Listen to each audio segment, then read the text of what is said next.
Welcome back. Today we're going to be reading from the synopsis of the Sand Creek investigations, a letter. It was written and put together by Colonel John Chivington and his defense of what he said was, a justified battle at Sand Creek. And this is coming in June of 1865. This is after, hearings have been conducted that were conducted against him and set up as a, really as a political attack against him, as he has said. And others have said as well, including Irving Halbert and Morris Coffin. And we had just done a couple videos on Morris Coffin, and he referenced this synopsis of the Sand Creek investigation by Chivington. And we're going to be reading from that today. And this is from a letter. It was published in the Rocky Mountain News in June of 1865. It was actually the Rocky Mountain News Daily, Volume 5, number 261, June 24, 1865, and published then in the Rocky Mountain News from John Chivington. So we're just going to read from his perspective today. So we're just going to jump right into this synopsis. Editor's News. Enclosed, please find a hastily prepared synopsis of the leading facts elicited on the investigation of Sand Creek, etc., by the Military Commission convened at Denver, Colorado Territory, in pursuance of order of Colonel Moonlight, then commanding the District of Colorado, etc.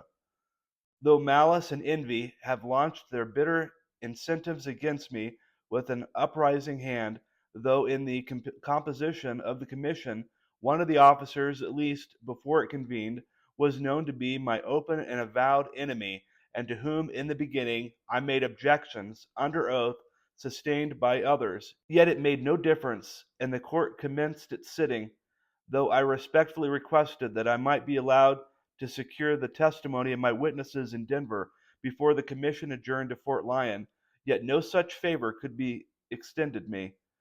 Against all these adverse circumstances have I had to contend with a court fist-raising objections against me and then sustaining their own objections. Yet with all these difficulties I am able to present, through the justice of my cause, simply what I believe to be a refutation of all the charges and cowardly insinuations that have been made against me, the Committee on the Conduct of the War, and others to the contrary, notwithstanding. And now I appeal to the people of Colorado and to the world whether I have acted right or wrong, as by their decision I am willing to stand or fall. J. M. Chivington, late Colonel, 1st Cavalry of Colorado, Commanding District of Colorado. And so we see this here from Chivington, and he's referencing, he said, at the very start of the hearings, he made objection to the person leading the hearings, and that was Lieutenant Colonel Samuel Tappan. And Sam Tappan ended up becoming an enemy of Chivington. He hated Chivington because what had happened was that John Chivington went into the military with no previous military experience, was given the rank of major to go lead soldiers to Glorieta Pass.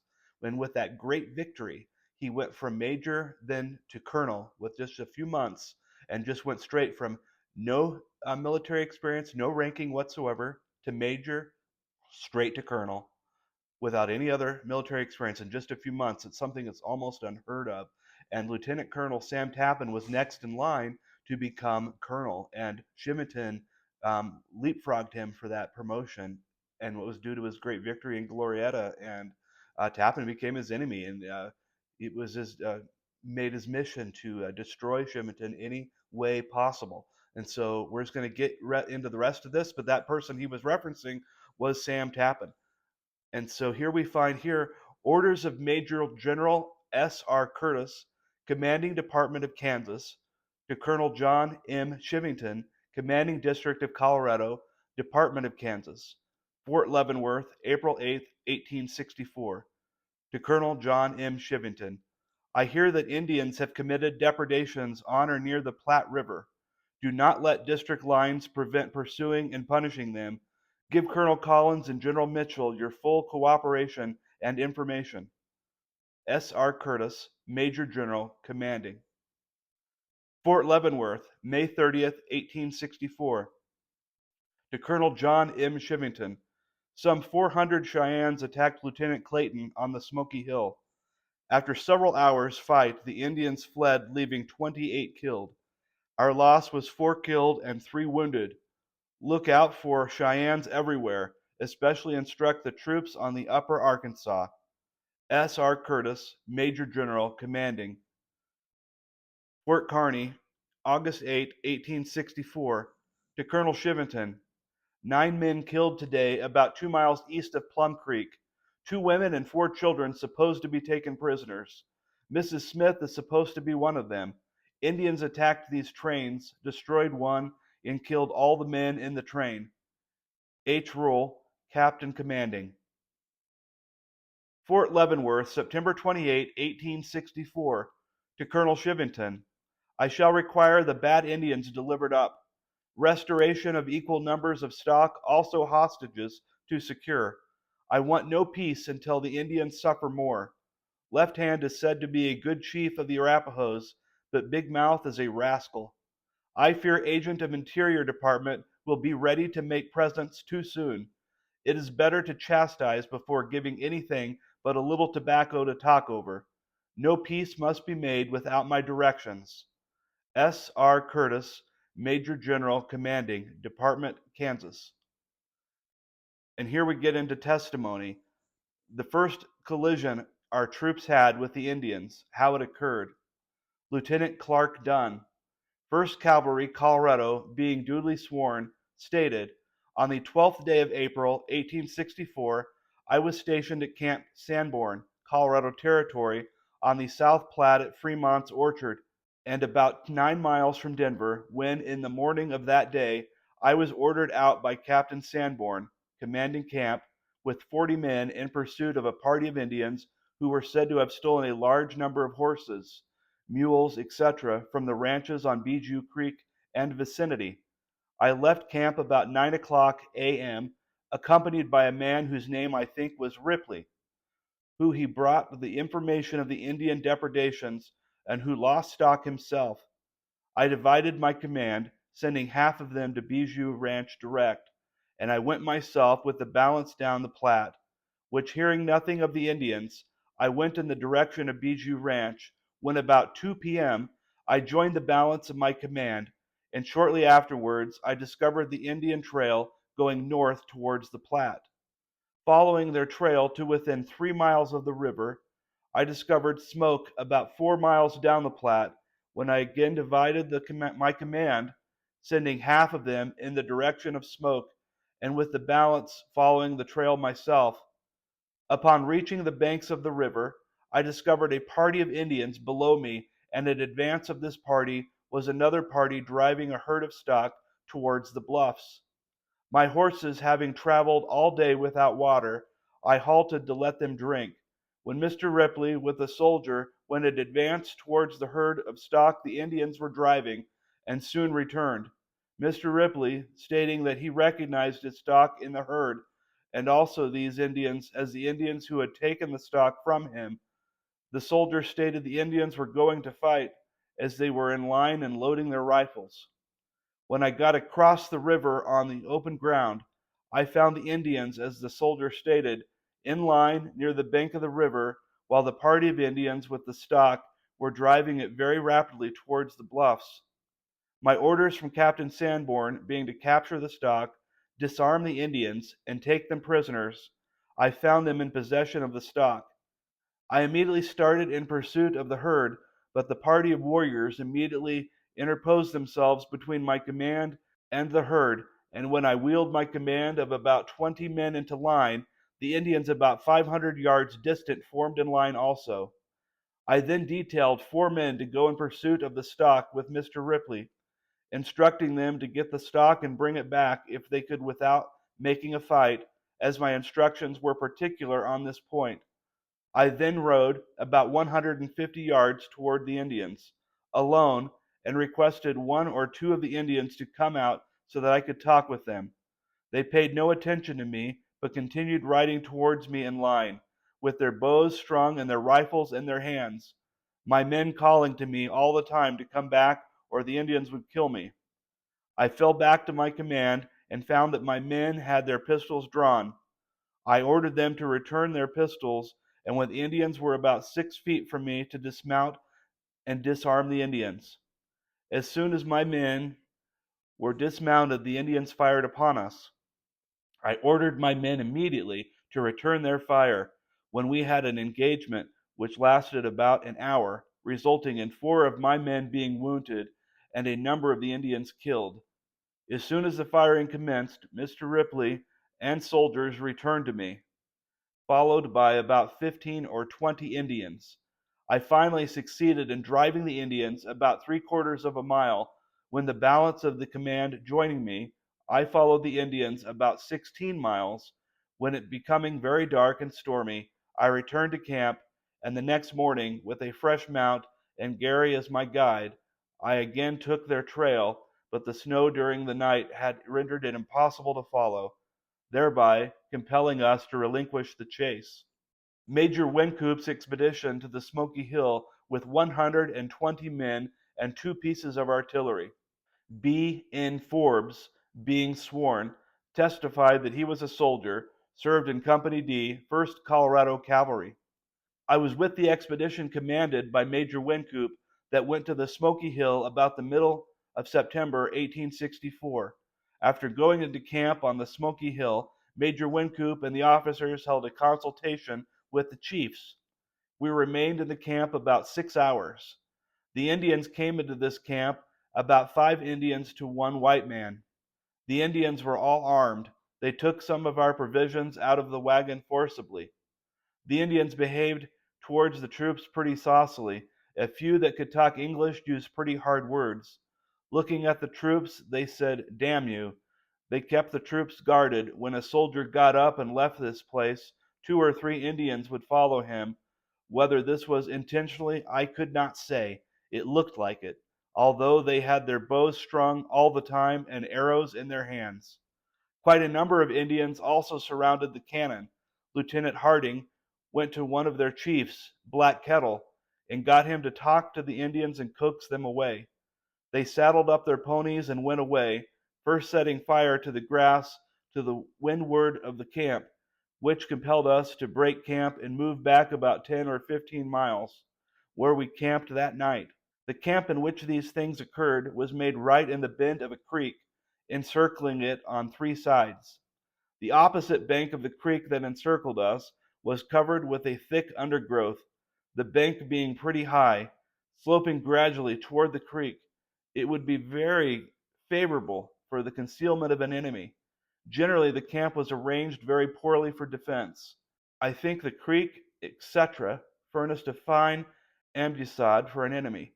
I was sergeant of the guard that day, and did not receive orders from any person, Major Wincoop, or anyone else, to keep the Indians out of camp.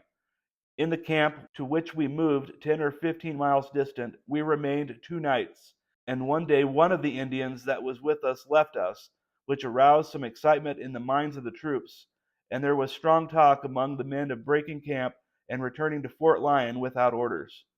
There was talk among the men that there was more whiskey aboard the outfit than was necessary. Some said they had confidence in their officers when they were sober, but did not like to trust themselves among the Indians with them when they believed they were drinking. Major Anthony's statements regarding the Indians, their relations with the troops, as Major Anthony was in command of Fort Lyon when Colonel Chivington arrived, Anthony was presumed to be acquainted with the facts.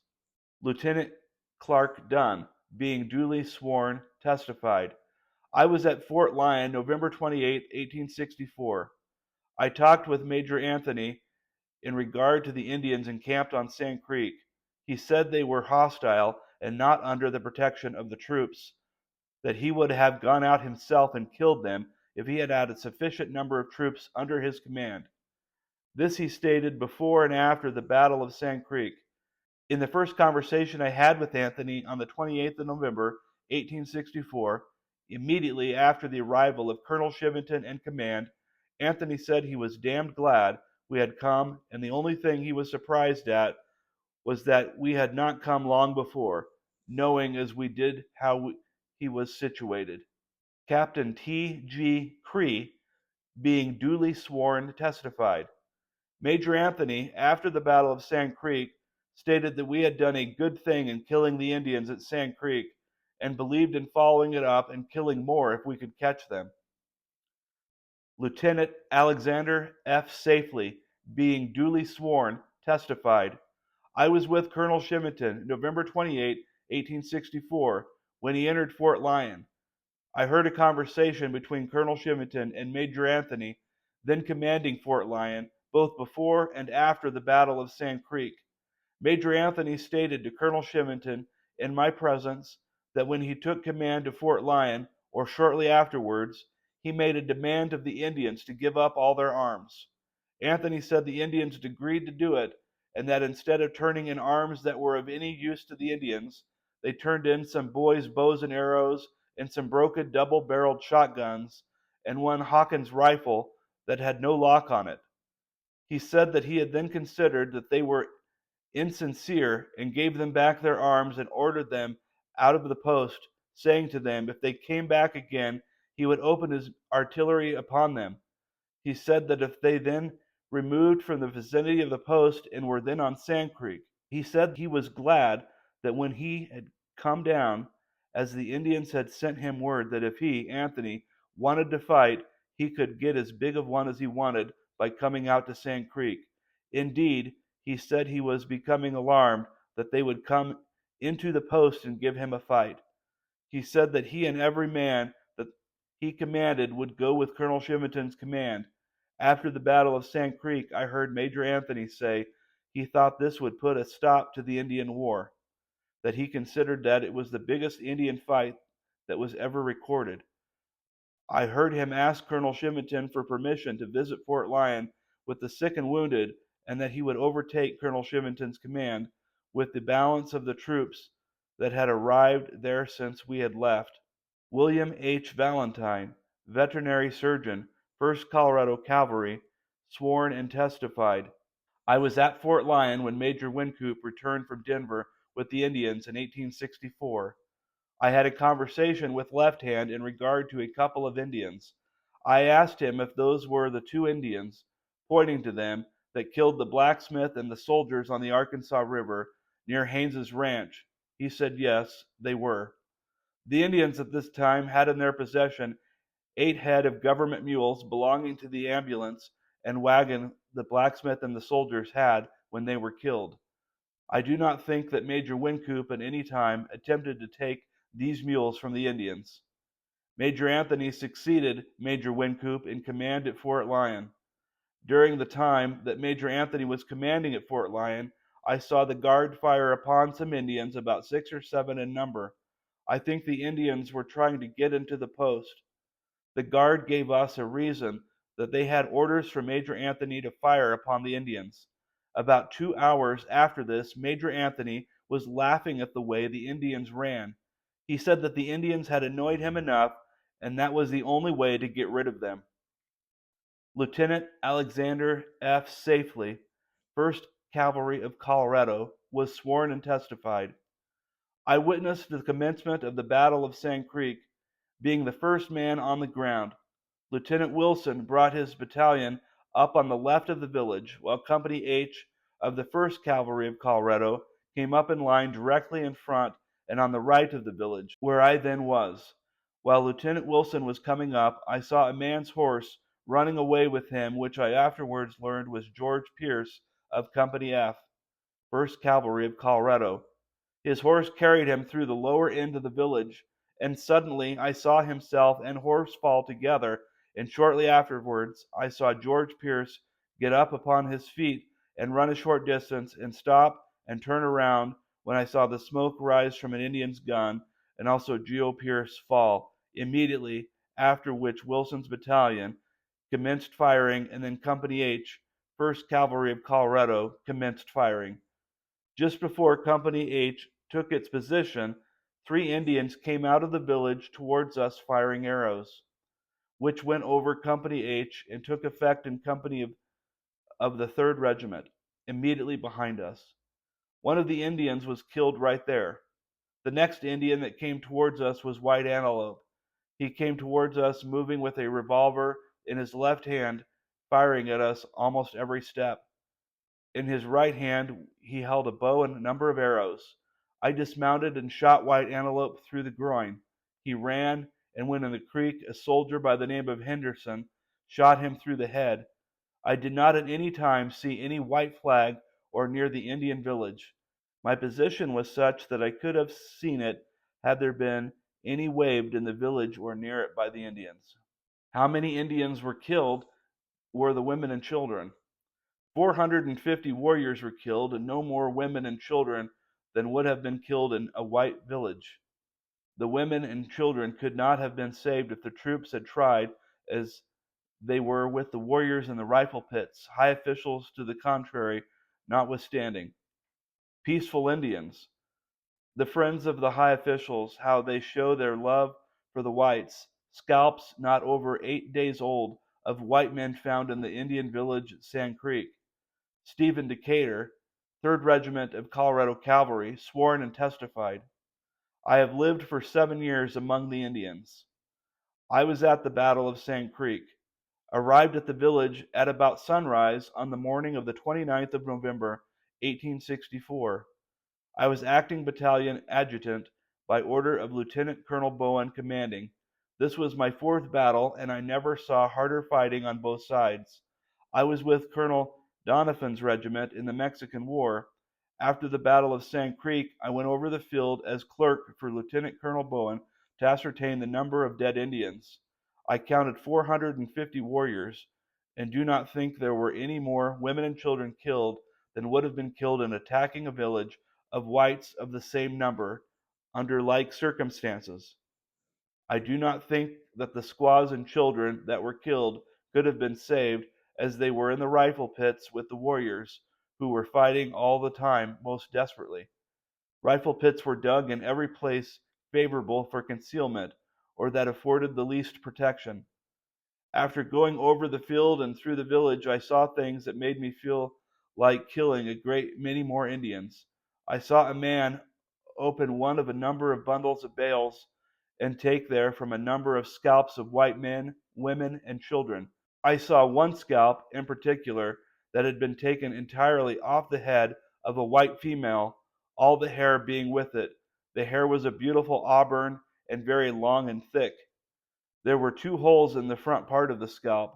I saw a number of daguerreotypes, children's wearing apparel, and a part of a lady's toilet. I saw comparatively few women and children killed, and it would have been impossible to have avoided killing them if the troops had tried, as they were in the rifle pits.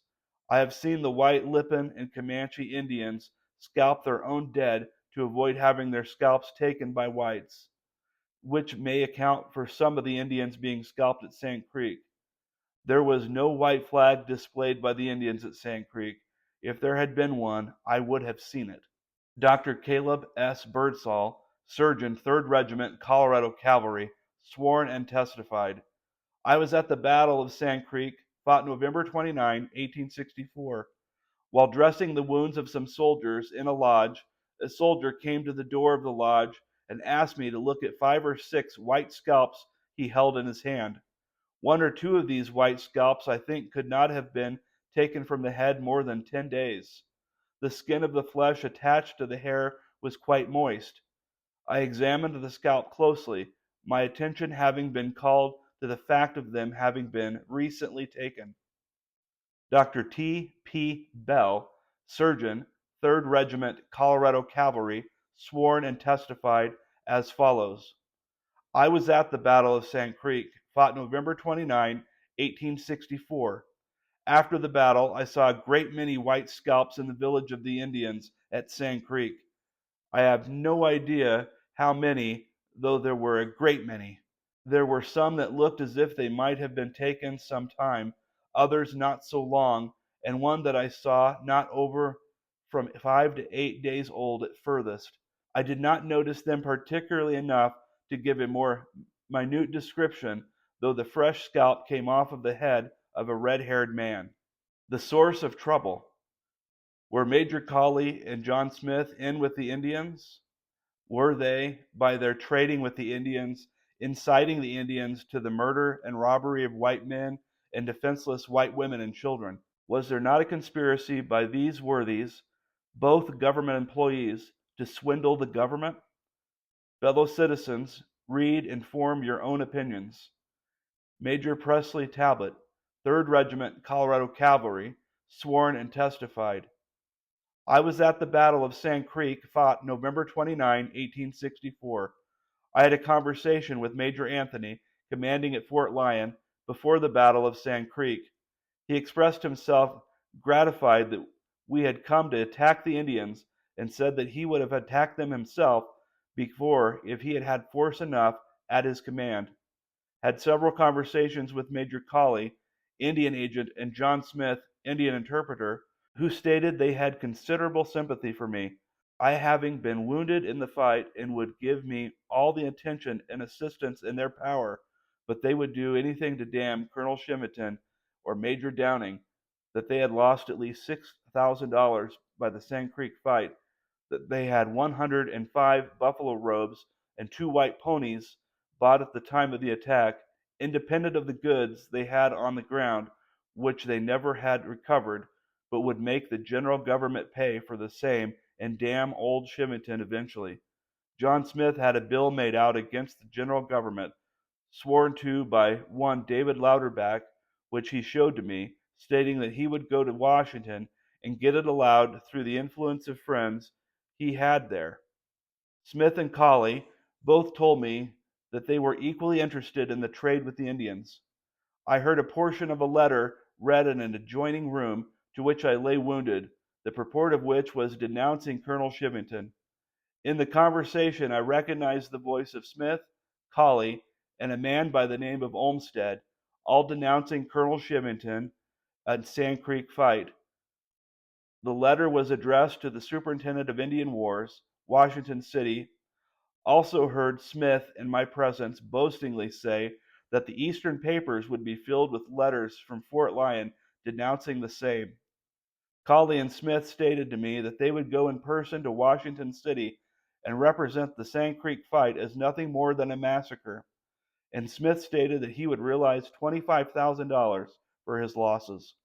Lieutenant Harry Richmond, 3rd Regiment of Colorado Cavalry, sworn and testified that he was on the expedition under Colonel Chivington, which resulted in the Battle of Sand Creek, fought November 29, 1864.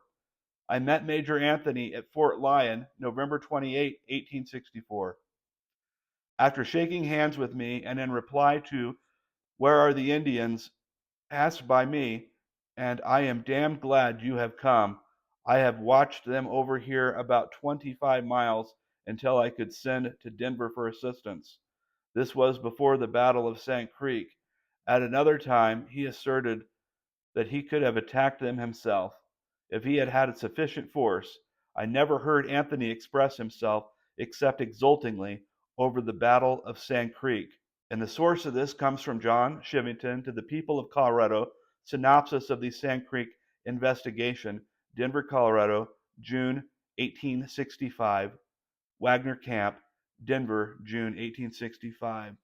So Colonel Chivington, felt he had a moral obligation to defend himself in the fight at Sand Creek, and this is coming, after hearings have, boastingly claimed that he was what he did at Sand Creek was unjustified, and claiming that it was a massacre of defenseless women and children and elderly. And there's numerous soldiers here testifying that Colonel Chivington uses to say, we were at Sand Creek, and no, we saw a battle at Sand Creek, and Major Anthony even thanked them for coming, and said if he had force enough to fight them beforehand, he would have, because the Indians sent to camp on Sand Creek were hostile. And that's per Major Anthony, who was commanding officer at Fort Lyon at the time. None of us were alive or here for Sand Creek. We can only learn from people who were.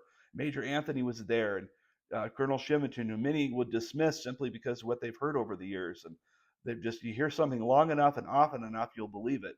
And that's the case with a lot of things. People will believe something they've heard long enough and often enough. But according to people that were there, this was a fight, and this was a battle, a justified battle, and a fight against warriors.